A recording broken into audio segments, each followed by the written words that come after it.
Hey folks, Coach Alex here. Today we are going to be answering a question direct from one of my email subscribers. And the question they asked is, how do they train for strength and size at the same time?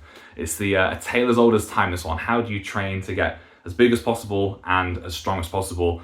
How do we combine those things? So the first thing that this tells me, like someone sort of asking this question, is that they've probably not read a bunch of my online stuff, right? They've probably not read a bunch of my articles, because I have fantastic articles written up on hypertrophy, strength training, power building, how to blend those two together into the sort of a coherent program that works. So it tells me that maybe they've not read enough of my content online, so that's a really good place for them to start. But again, I want to help out, I want to offer some genuine answers, okay? So blending the two. Strength training, we typically know you're talking about slightly lower reps with slightly heavier weights, lots of sets of anything from 1 to 5 to 6 reps generally, right? And then hypertrophy, most people tend to think of it as being sort of that 8 to 12 rep range. The literature shows it's way, way broader. So you can do anything from basically 5 to 30 reps and get really good, effective hypertrophy training. And from a theoretical perspective, you can even do lots of sets of 2 and 3 reps and still get really, really good hypertrophy results. The only drawback to that is, of course, that it creates a bunch of fatigue because you're doing lots of heavy weights. It also takes a long time to recover between sets, so your sessions take a long time. So with the two things, it becomes a balancing act, right? Strength training tends to take longer, require longer rest, longer recovery. You need big compound exercises, right?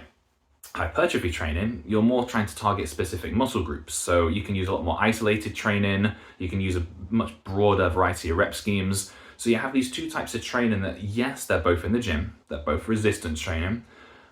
So they've got overlap, right? They've got this overlap, this kind of meshing kind of thing, but they're not 100% aligned. You do loads of strength training, you'll find that it's hard to push hypertrophy because you're going to be fatigued because strength training beats you up, right?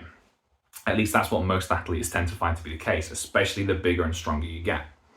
So hypertrophy training, you can focus on that a little bit more. What's the downside there? Well, as most people that have done hard hypertrophy workouts are going to tell you, if you've done 5 sets of hard hip hinge Romanian deadlifts on Thursday, and then you come in on Friday or Saturday trying to do some heavy squats or deadlifts, your body's not going to do it, right? Because your hamstrings are already beaten up. The same goes if you've done a bunch of chest work, if you've done loads of flies and cable flies and like bodybuilding hypertrophy type work, and then you come in 2, even 3 like sort of days later and you try and do some heavy bench press work, chances are you're going to be carrying some soreness, some fatigue. So it doesn't really mesh together, like there's some issues there.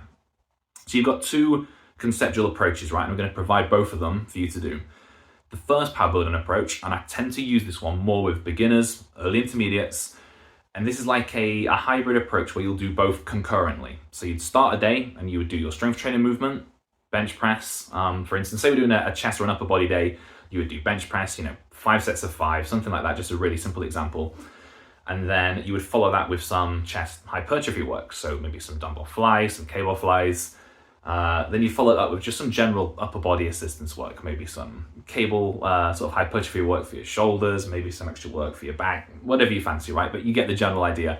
Strength work, then 2 or 3 hypertrophy exercises to follow.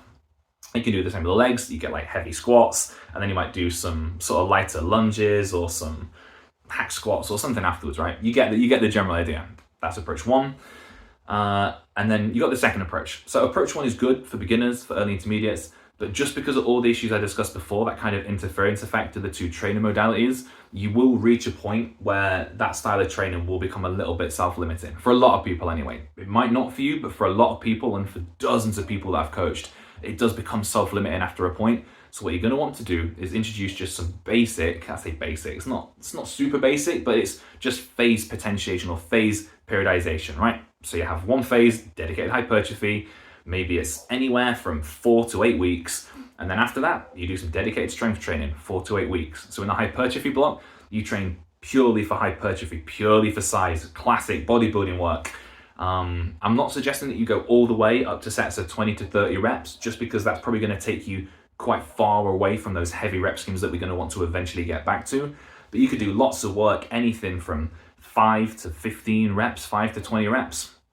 Do that for 6, 8 weeks, milk it for as much as you can, gain some real size, and then come to your strength work afterwards. And what you can do with your strength work is you're going to drop that volume right back down and just focus on lots of sets of 1 to 5 reps, big rests in between, and that's exactly how you do it. Do that for 4 to 8 weeks, hit some big PBs, some big PRs at the end.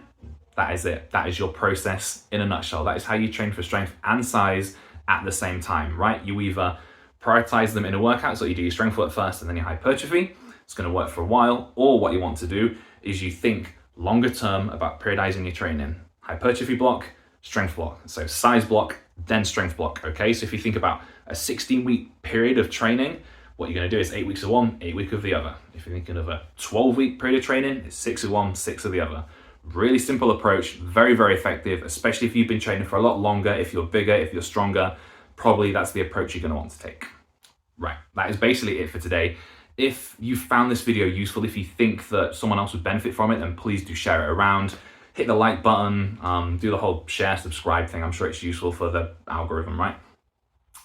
Beyond that, if you've got any questions yourself, you can add them down in the comments. And if you'd like me to do a video like this for a specific training question that you have, you can email me, alex@characterstrength.co.uk. I'll put the email down in the description. Again, give me a little bit of time. I might not be able to get back to you immediately because I'll have to prioritize clients that are actually paying for my time, right? Like the athletes that are actually, sort of supporting my living. But once I've dealt with them, once I've dealt with my PhD work and my teaching and my other commitments, I'll make sure that I get back to you. So it might not be immediately, it might be a few days, it might be a week, but I will try and get back to you. And if it's a useful topic that I think is going to benefit other people, I will try and make a video just like this one. I'll try and make a long form article where I can just really dive into plenty of information about it. So yeah, any questions, just ask. And that is it for today. I will catch you in the next one. See you in a bit.